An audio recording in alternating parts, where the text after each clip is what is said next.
এই উদয়গিরির মা বড়ভুজা মন্দির, বারভুজা মন্দির, সেখান থেকে আমরা নেমে এলাম। পাহাড় কেটে বিভিন্নভাবে খোপ খোপ করে তৈরি করে করে মন্দিরগুলো করা হয়েছে। আমি আর গোবর্ধন সঙ্গে আছি।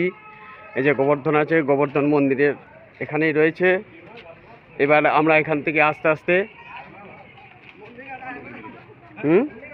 হ্যাঁ,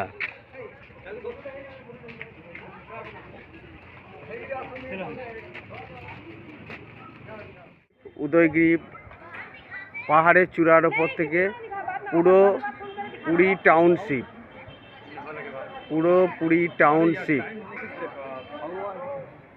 ও পাশে ধবলগিরি, এই যে ও পাশে ধবলগিরি, আমরাও যাব ধবলগিরিতে।